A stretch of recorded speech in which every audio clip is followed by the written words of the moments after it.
The economy growing roughly 3% in 2018, give or take a little bit, depending on how you want to measure it. Do you see evidence, however, that the productive capacity of the country has moved sustainably higher? Yeah, absolutely. The thing is that if you look at the capital spending last year, we had 7% more equipment, 11% more intellectual property, and intangibles investment. And I think that kind of stuff tends to first create positive momentum, and the fact that it's going to continue, the investment will continue into this year. But second, they've been building factories all year, and now this year they're going to turn them on. And so it gives you reason to have sort of optimism about growth going on through this year, continuing at about 3%. I know that first quarter, very often, there's a little bit of slowness because of seasonal factors. The first quarter tends to be about 1% lower than the rest of the year. And so I'm thinking 3% year, probably about 2% first quarter.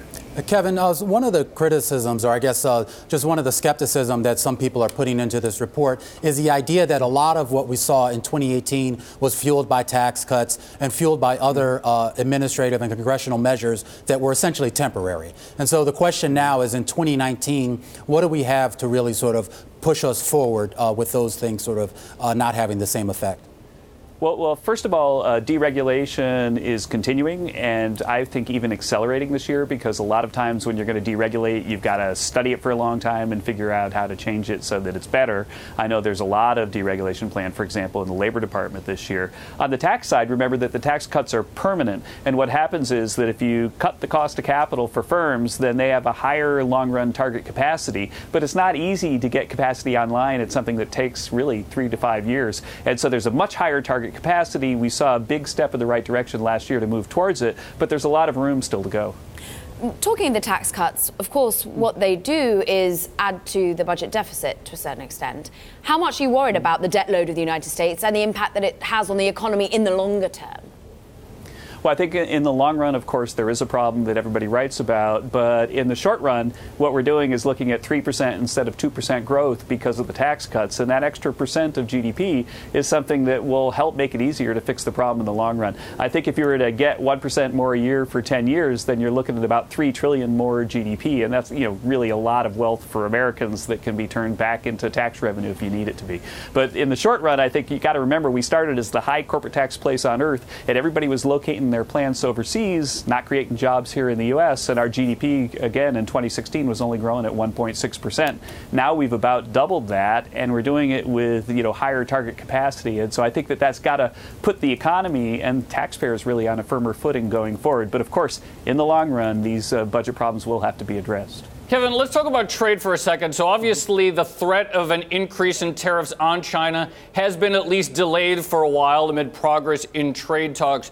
Assuming trade talks come to fruition and there is some sort of deal, obviously we know there's not going to be a tariff increase. What about the existing tariffs that are levied on Chinese goods? Would those presumably disappear?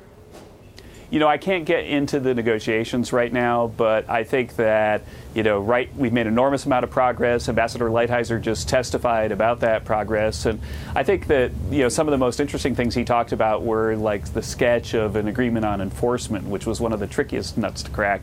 But I think that, I can't get out in front of everybody and talk about what's exactly going to happen to the tariffs in the end. That's something that people are discussing. Well, I understand you can't talk about that, but from being, an economic advisor, being an economist, do you see some sort of net added benefit to the bottom line, meaning the U.S. GDP, U.S. productivity, once some of these trade issues and these other geopolitical issues are finally settled?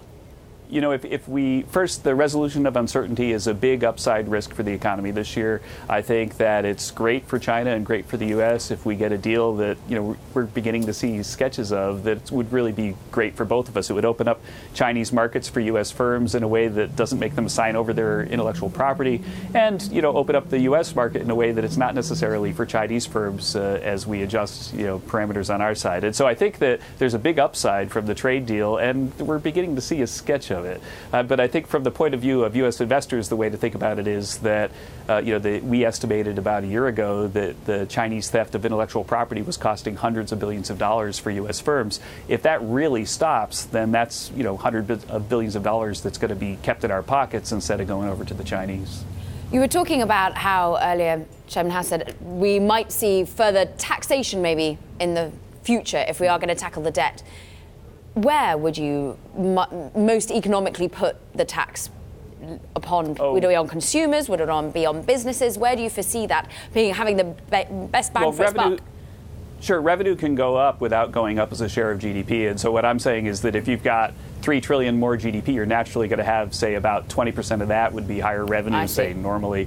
And so that would be 600 billion in the 10th year alone. And so when you look at the static costs of the tax cuts, which was like 1.4 trillion, in the 10th year alone, you're almost to half of that just because of normal growth effects. And so I think that what we need to do is, watch the growth evolve, think about what's happening to income, and then look at the long run budget challenges and think about what to do. But I think if you look at the history of fiscal consolidation around the world, what tends to happen is that people on the left and people on the right get together and they think about how to address the long run problems. In a study I did with Matt Jensen at the American Enterprise Institute a number of years ago, we found that the fiscal consolidations that were the most successful were the ones that focused on spending, not on tax increases, or at least marginal tax rate increases. Kevin, we know the president hasn't been crazy about a lot of Fed policy decisions, though it's been quieter lately. That being said, there are 2 open seats on the FOMC, so certainly an opportunity for the White House to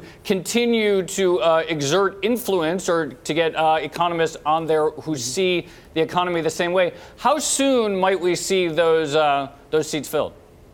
Well, it's definitely something that we're actively talking to people and so on, and exactly how the process evolves in timing is not something that I'm necessarily involved in. But there are candidates being vetted, candidates being talked to, and we're definitely moving forward with a plan to get people in there this year so they can be confirmed this year.